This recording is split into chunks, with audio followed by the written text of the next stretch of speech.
श्री स्वामी चरित्र सारामृत अध्याय 15वा।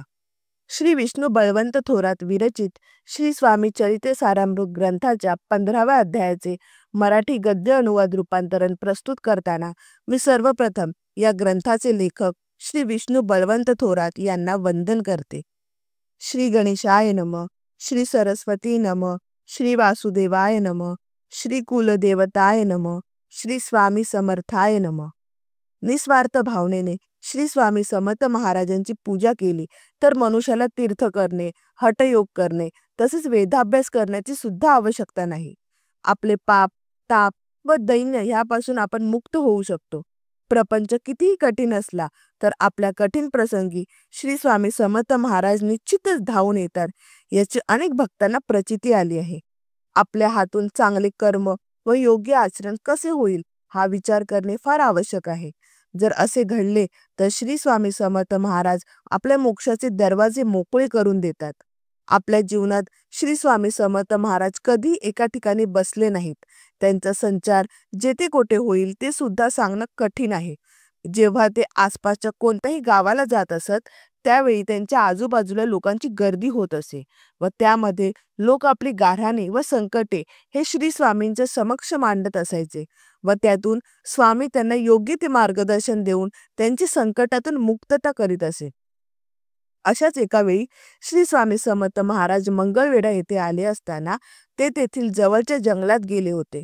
तेव्हा ते काट्यांची शय्या करून त्यावर झोपले होते। त्याच गावात एक बसप्पा तेली नावाचा एक गरीब दरिद्री ब्राह्मण होता। तो नेहमी अनेक प्रकारच्या आर्थिक विवंचनेत राहत असल्यामुळे त्याला त्याची बायको व त्याची संतान त्याला टाकून बोलत असे। त्यामुळे त्याची इच्छा आपल्याला एकांतवास मिळावा व आपले अशांत मन शांत होण्यासाठी तो आपल्या गावाशेजारी असलेल्या जंगलात गेला। अशाच एका वेळी तो जंगलात असताना त्याने पाहिले की कोणीतरी मनुष्य एका काटेरी शय्येवर झोपले आहेत। ते स्वामी महाराज होते हे सुरुवातीला सांगितले आहे। त्या महाराजांना त्या अवस्थेत पाहून त्याला फार मोठा अचंबा वाटला। तो आपल्या मनाशीच विचार करू लागला की या काटेरी शय्येवर झोपलेला मनुष्य हा साधा सुद्धा नसून एक कोणीतरी अवतारी परमात्मा किंवा महात्मा आहे। अगदी त्याच वेळी त्याच्या पायाला काटा रुततो व त्याला फार वेदना होतात। आपल्याला एक काटा रुतला तर एवढ्या वेदना होत आहे, पण हे साधू महाराज हे काट्यांच्या गादीवर झोपले असताना त्यांच्या शरीराला किती मोठ्या वेदना होत असतील याचा विचार करूनच त्याच्या अंगाला शहारे आलेत। त्याच्या मनात येत असलेल्या भावना महाराजांनी ओळखल्या व त्याला जोराने ओरडून म्हणाले की आम्ही कोणी मोठा सप्तपुरुष असो किंवा नसो, तुला यात काय करायचे आहे रे? श्री स्वामी महाराजांचे बोलणे ऐकून बसप्पा याला वाटले की हे महाराज तर अंतर्ज्ञानी पण आहे। माझ्या मनात जे काही विचार चालू आहे ते महाराजांनी कसे काय ओळखले? महाराजांचे हे अलौकिक रूप पाहून बसप्पा याला आता नक्कीच वाटले की ही व्यक्ती कोणी साधीसुधी नाही तर एक खूप मोठी अवतरित व्यक्ती आहे। या सर्व प्रसंगाने बसप्पा स्वामी महाराजांचा निस्सीम भक्त होतो व त्याला फक्त आता महाराजांचीच खूप ओढ लागली होती। ती आपले काम धंदे सोडून दररोज महाराजांच्या सेवेसाठी अरण्यात जाऊ लागला व त्यांची सेवा करू लागला। बसप्पा तेथे जाऊन महाराजांचे पाय चेपीत असताना त्यांनी सांगितलेले काम करीत असे। तो महाराजांचे एवढ्या नादी लागला की कधी कधी तो रात्र होऊन जाई पण त्याला आपल्या बायको व मुलांची सुद्धा आठवण येत नसे।